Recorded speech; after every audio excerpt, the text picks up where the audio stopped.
Hare Krishna, Radhe Radhe. Welcome back to my channel. Friends, आप सभी को हनुमान जन्मोत्सव की बहुत बहुत शुभकामनाएं और चैत्र पूर्णिमा की आप सभी को ढेर सारी शुभकामनाएं।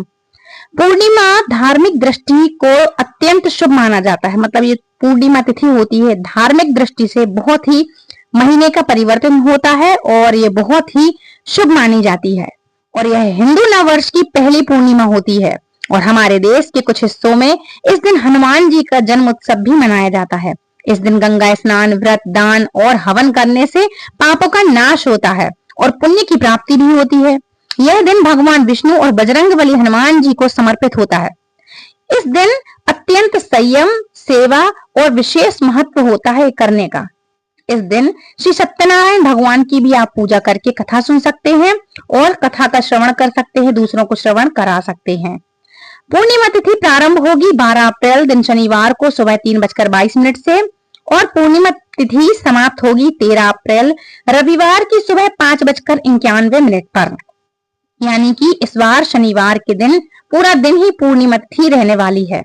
इसलिए उदय तिथि के अनुसार इस बार चैत्र पूर्णिमा और हनुमान जन्मोत्सव 12 अप्रैल के दिन शनिवार को मनाया जाएगा। इसी दिन स्नान, दान, व्रत की पूर्णिमा रहेगी और सत्यनारायण व्रत भी इस दिन कर सकते हैं आप। मतलब व्रत की कथा सुन सकते हैं, सत्यनारायण भगवान की आप कथा करवा सकते हैं। सत्यनारायण भगवान का व्रत भी इसी दिन रखा जाने वाला है।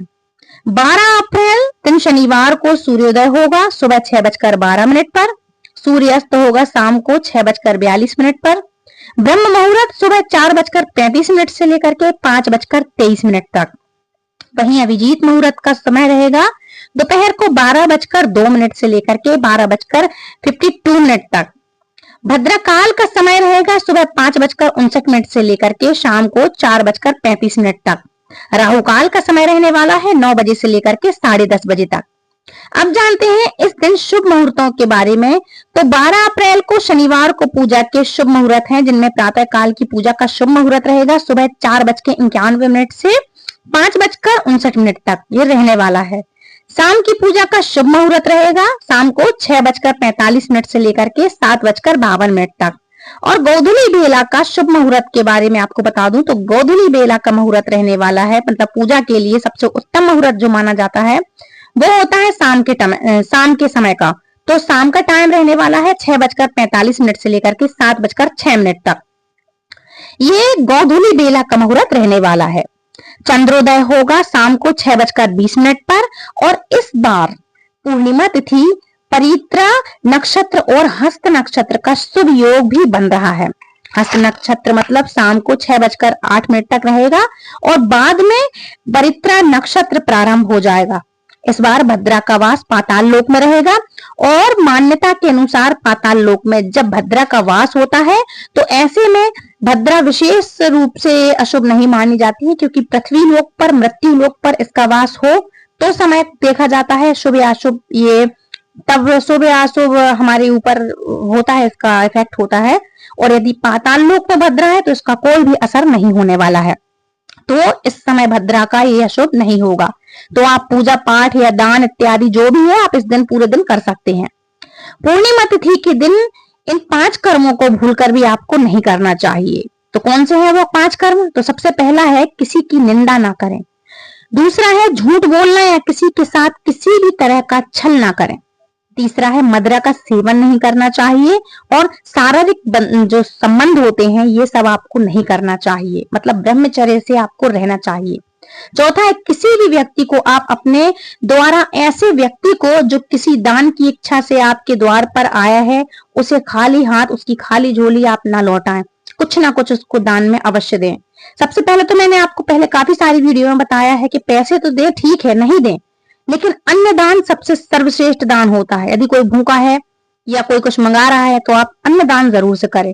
गर्मी काफी बढ़ने लगी है तो अन्न दान कर सकते हैं, जल दान कर सकते हैं, शरबत दान कर सकते हैं, क्योंकि इस मौसम से, इस समय से गर्मी अत्यधिक तेज होने लगती है। तो कुछ ना कुछ आप अपने द्वार पर आए हुए किसी भी व्यक्ति को खाली हाथ ना भेजें, उसकी झोली खाली ना रहे, तो कुछ ना कुछ आप दान जरूर से कर सकते हैं।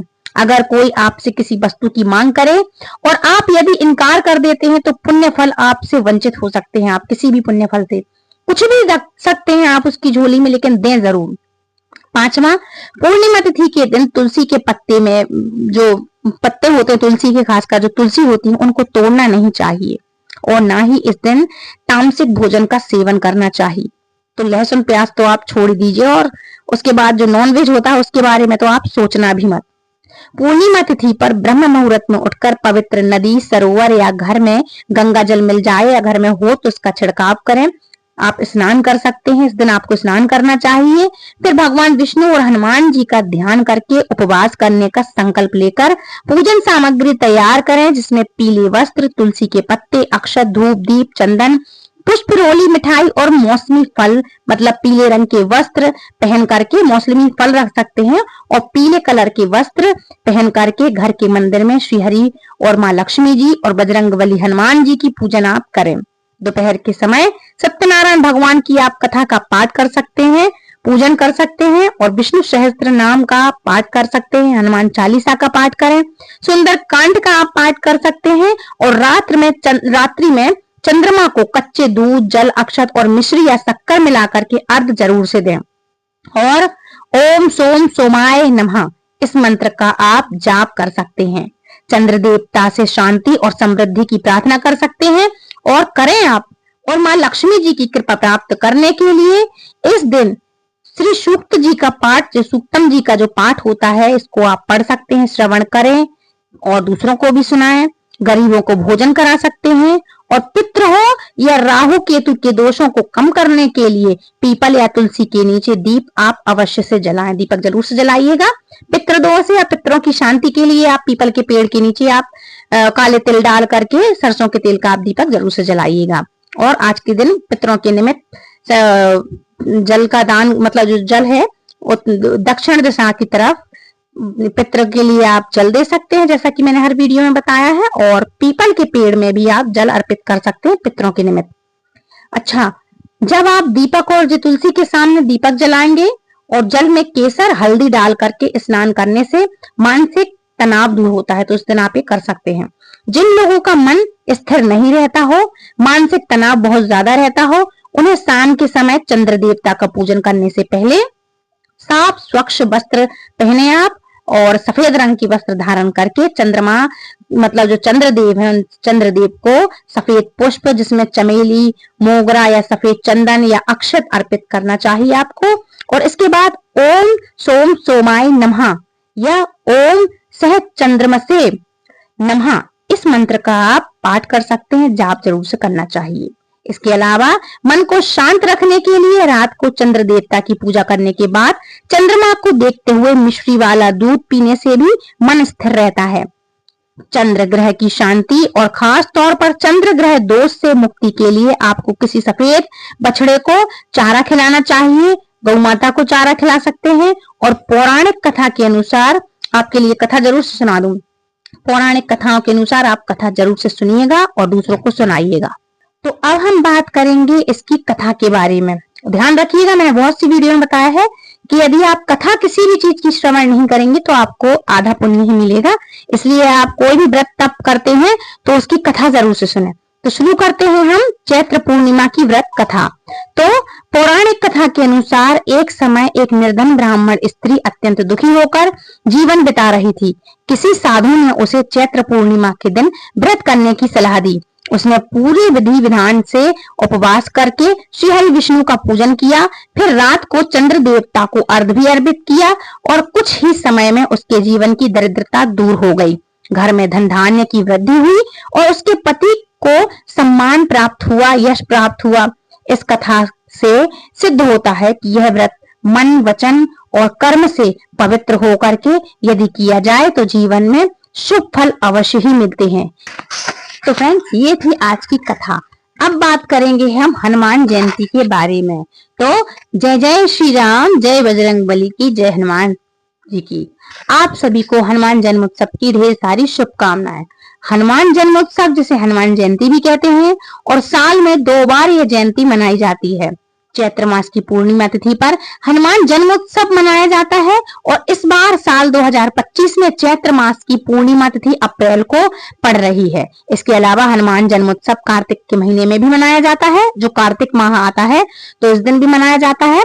और मान्यता तो यह है कि जो भी व्यक्ति इस दिन व्रत रखकर हनुमान जी की पूजा अर्चना करता है, उसकी सभी मनोकामनाएं पूर्ण हो जाती हैं और कष्टों से भी छुटकारा मिलता है। तो चलिए आपको बताते हैं इस बार हनुमान जन्मोत्सव के दिन रखने वाले व्रत के बारे में, शुभ मुहूर्तों के बारे में, और इस बार चैत्र पूर्णिमा तिथि कब प्रारंभ होगी। तो देखो 12 अप्रैल के दिन शनिवार को सुबह 3:22 से पूर्णिमा तिथि की समाप्ति होगी और 13 अप्रैल के दिन रविवार को सुबह 5:91 पर ये तिथि हो जाएगी। तो ऐसे में उदया तिथि के अनुसार इस बार पूर्णिमा तिथि 12 अप्रैल के दिन ही मनाई जाएगी, जो शनिवार को ही मनाई जाएगी। और इसी दिन हनुमान जन्मोत्सव भी मनाया जाएगा। हनुमान जन्मोत्सव पर पूजा का सुबह का शुभ मुहूर्त रहने वाला है, जो कि शुभ मुहूर्त रहेगा 7:35 से लेकर के 9:11 तक, और शाम की पूजा का शुभ मुहूर्त रहने वाला है। और शाम की पूजा का मुहूर्त होगा 6:45 से रात को 8:08 तक। और इस बार शनिवार के दिन हनुमान जन्मोत्सव पड़ने के कारण यह तिथि और भी अधिक शुभ फलदायी होगी, क्योंकि शनिवार के दिन भी विशेष रूप से हनुमान जी की पूजा की जाती है। और बजरंगबली हनुमान जयंती सभी भक्तों के लिए बहुत ही अटूट और श्रद्धा का, विश्वास का प्रतीक है। तो इस बार तो बहुत ही जोरों शोरों से, बहुत ही जोरों से हनुमान भक्त जो भी हैं, तो उनके लिए बहुत ही एक त्योहार उत्सव की तरह ये मनाया जाएगा और इनके भक्तों के लिए एक बहुत ही बड़ा अवसर होगा। धार्मिक मान्यताओं के अनुसार उनकी पूजा करने से भक्तों की नकारात्मक ऊर्जा और बुरी शक्तियों का नाश होता है। इस दिन हनुमान चालीसा और बजरंग बाण का पाठ करना भी विशेष लाभदायक होता है, तो आप चाहें तो कर सकते हैं।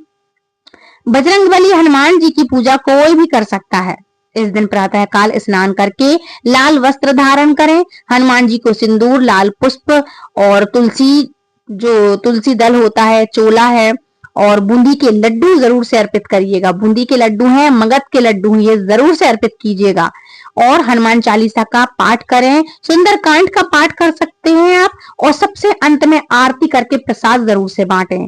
हनुमान जन्मोत्सव के इस शुभ अवसर पर भगवान श्री राम और माता सीता जी की पूजा जरूर से करिएगा, क्योंकि आपको पता होगा जहाँ राम दरबार है वहां हनुमान जी जरूर है, और जहाँ हनुमान जी है वहां राम दरबार तो जरूर ही लगता है। इसलिए जय श्री राम के नारे जरूर लगाइएगा और भगवान राम की जरूर से पूजा करिएगा। सीता जी की भी पूजा अवश्य आपको करनी चाहिए राम दरबार के साथ। इस प्रकार विधि पूर्वक पूजा करने से सभी प्रकार के कष्टों से आपको मुक्ति मिलती है और जीवन में सुख समृद्धि आती है। इस दिन हनुमान जी के कवच मूल मंत्र यानी कि श्री हनुमते नमः, इस मंत्र का आपको पाठ जाप जरूर से करना चाहिए।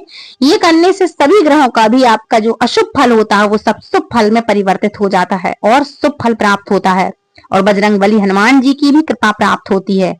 माता अंजना और केसरी के पुत्र हनुमान जी को वानर देवता बजरंगबली और वायुदेव भी कहते हैं। मान्यता यह है कि भगवान श्री राम ने बजरंगबली हनुमान जी को अजर अमर रहने का आशीर्वाद दिया था, और ऐसी मान्यता है कि इस कलयुग में भी आज भी बजरंगबली हनुमान जी विद्यमान हैं। एक बार बजरंगबली हनुमान ने माता सीता को अपनी मांग में सिंदूर लगाते देखा। उनसे पूछा, माते आप अपनी मांग में लाल रंग का क्या लगा रही हैं? तब माता सीता ने उन्हें बताया कि वे भगवान श्री राम की लंबी उम्र के लिए, लंबी आयु की कामना से अपनी मांग में सिंदूर लगाया करती हैं, और वो इसलिए लगा रही हैं, और ऐसा करने से भगवान श्री राम की आयु लंबी होगी। जब हनुमान जी को यह बात पता चली तो उन्होंने भगवान श्री राम की लंबी आयु की कामना करने के लिए अपने पूरे शरीर पर सिंदूर लगा लिया।